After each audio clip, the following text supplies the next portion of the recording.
인구가 증가를 하고 경제가 성장을 하게 되면서 2050년도가 되면 지금보다 식량이 60%가 더 필요하다라고 그렇게 보고 있습니다. 자, 그런데 지금 기후 위기가 일어나고 있잖아요. 그래서 현재 배출량을 그대로 유지를 한다라고 가정을 하고 나면 2050년도가 되게 되면 뭐 옥수수는 24%가 줄고 밀은 3%가 줄고 쌀은 11%, 감자 같은 경우는 뭐 19%가 줄어드는 바로 이러한 세상으로 이제 진입을 하게 된다라고 하는 것이죠. 수요는 왕창 늘어나는데 공급은 줄어든다. 이게 지정학적으로 굉장히 이제 불안정해진다라고 하는 것이고, 저 옆에 이제 칼라로 표시된 거는 무엇을 이야기를 하냐? 전 세계적으로 그러면 식량이 똑같이 같이 줄어든다면 어느 지역 상관없이 그러면은 좀 그나마 좀 날 텐데, 저 북쪽에 있는 나라들은 추운 지역이 따뜻해져 버렸잖아요. 그러니까 거긴 농사가 더 잘 되겠죠. 거기서는 식량이 더 많이 생산된다라는 거예요.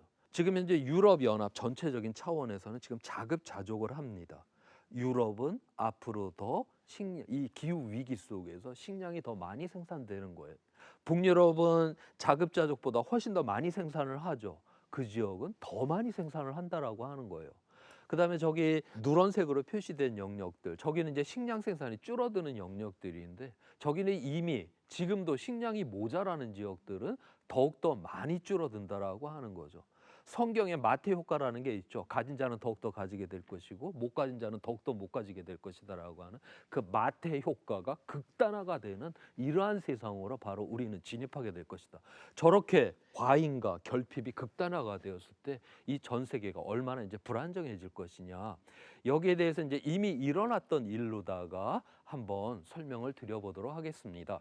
세계 이제 그 유엔 식량 기구에서 매월 그 식량 가격 지수를 갖다가 산출을 해요. 바로 그거를 보여주는 그림입니다.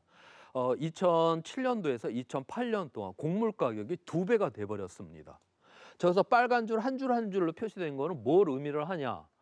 이 가난한 나라의 가난한 사람들은 소득의 대부분을 다 식량을 구입하는 데 쓰잖아요. 그런데 식량 가격이 갑자기 2배가 됐다? 갑자기 먹을 게 절반으로 줄었다.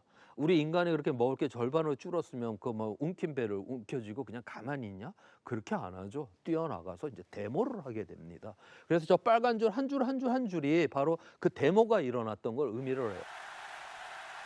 곡물 가격이라고 하는 거는 이게 1%만 과잉 생산되면 폭락을 하고요. 그다음에 1% 모자라게 생산하면 폭등을 하잖아요. 곡물 가격이 쫙 올라가니까 데모가 쫙 이렇게 일어나요. 얼마나 배가 고프면 나가서 저랬을까 하는 비참함을 갖다가 이야기를 해주고 있습니다. 그런데 이런 일이 2010년도에 또 일어났어요. 어디서 시작을 했냐? 러시아예요. 러시아가 밀을 상당히 많이 생산을 하는 나라입니다. 근데 2010년도에 가뭄이 굉장히 심하게 들었어요. 그 해에는 수출을 하질 않습니다. 그러자 그 몇 달 사이에 밀가루 가격이 60~70%가 확 올라가 버렸어요. 그래서 2010년도에 아랍의 봄이라고 하죠. 아랍의 대부분의 나라들이 엄청난 데모들이 일어났습니다.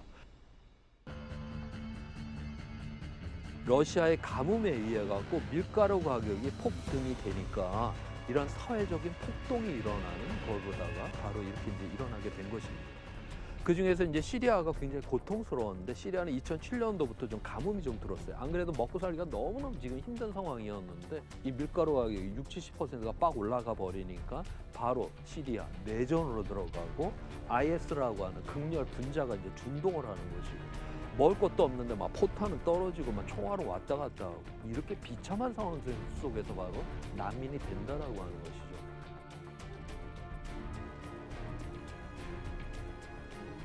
이 사람들이 이제 자기 땅을 떠났으니까 보다 더 나은 땅을 향해서 가야 되는 것이고, 그러다 보니까 유럽을 향해서 가게 되는 것이죠.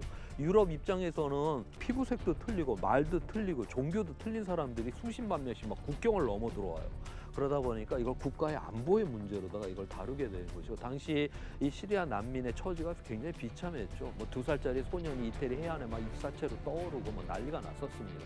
세계적인 여론도 너무 안 됐다는 여론도 있어. 그래서 유럽 연합 차원에서는 그러면 이거를 몇만 명씩 각 나라가 좀 맡아주자, 이렇게 이제 합의를 하고 나왔더니 영국이 브렉시트를 하는 이유 중에 하나가 우리는 저 난민을 받을 수가 없다. 우리는 유럽 연합을 떠나서 국경을 봉쇄를 하면서 시리아 난민을 받지 않겠다라고 하는 것까지 나오게 됩니다. 자, 그래서 러시아에서 일어났던 이 가뭄이라고 하는 게 엉뚱하게 시리아에 내전이 되었고 다시 이게 유럽의 문제가 되고 아직까지도 이 문제가 국제적으로 해결이 나지가 않고 있어요.